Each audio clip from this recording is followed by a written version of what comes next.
စိတ်ချမ်းသာအေးချမ်းမှုပေးတယ်တိပင်ပန်းမင်းတွေနဲ့ရဲ့တဘာဝလာရိခန္ဓာနေပါတယ်မလေးမျိုးရဲ့လေစင်မြင်လုံးလာတယ်ပကံမင်္ဂလာဟိုတယ်ရှိတယ်အစင်းမြင့်တဲ့ပကံမင်္ဂလာဟိုတယ်ရှိတယ်နော်တစ်မျိုးလုံးကိုလှမ်းကြည့်လို့ရတယ်မန်းတောင်ကြီးကိုမြင်ရမယ်ရင်ကျေးမှုတွေထိမ့်သိမ့်နေပါတယ်အဖိုးနဲ့ကထိုက်တယ်ရှီအောင်များရှိတယ်ပကံမင်္ဂလာမန္တလာမှာရှိတယ်ပကံမင်္ဂလာဟိုတယ်မန္တလေးမှာရှိတယ်နော်ကျိုးဆိုပါတယ်ပကံမင်္ဂလာဟိုတယ်ကျိုးဆိုပါတယ်ပကံမင်္ဂလာဟိုတယ်လမ်းလာခဲ့ခွေ35လမ်းလမ်း60 35လမ်း60တဲ့လိပ်စာလေးကိုမှတ်ထားနော်ကျိုးဆိုပါတယ်ပကံမင်္ဂလာဟိုတယ်ကျိုးဆိုပါတယ်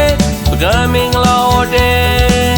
ကောင်းဆုံးဝင်ဆောင်မှုပေးစိတ်လုံးကချိုသားတယ်နေစဉ်နေတိုင်းလေ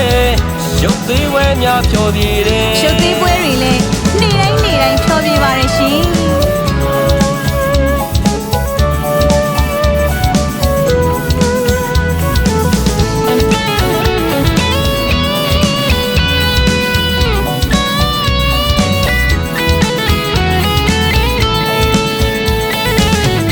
ချမ်းသာအေးချမ်းမှုပေးတယ်တိပင်ပန်းမင်းတွေနဲ့ရဲ့တဘာဝလာရိခန္ဓာနေပါတယ်မလေးမျိုးရဲ့လေစင်မြင်လုံးလာတယ်ပကံမင်္ဂလာဟိုတယ်ရှိတယ်အစင်းမြင့်တဲ့ပကံမင်္ဂလာဟိုတယ်ရှိတယ်နော်တစ်မျိုးလုံးကိုလှမ်းကြည့်လို့ရတယ်မန်းတောင်ကြီးကိုမြင်ရမယ်ရင်ကျေးမှုတွေထိမ့်သိမ့်နေပါတယ်အဖိုးနဲ့ကထိုက်တယ်ရှီအောင်များရှိတယ်ပကံမင်္ဂလာမန္တလာမှာရှိတယ်ပကံမင်္ဂလာဟိုတယ်မန္တလေးမှာရှိတယ်နော်ကျိုးဆိုပါတယ်ပကံမင်္ဂလာဟိုတယ်ကျိုးဆိုပါတယ်ပကံမင်္ဂလာဟိုတယ်လမ်းလာခဲ့ခွေ35လမ်းလမ်း60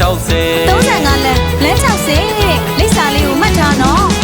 ကျိုးဆိုပါတယ်ပကံမင်္ဂလာဟိုတယ်ကျိုးဆိုပါတယ်ပကံမင်္ဂလာဟိုတယ်ကောင်းဆုံးဝင်ဆောင်မှုပေးစိတ်လုံးကချိုသားတယ်နေစဉ်နေတိုင်းလေရုပ်သေးဝဲများဖြောပြတယ်ရုပ်သေးပွဲတွေလည်းနေတိုင်းဖြောပြပါရရှင်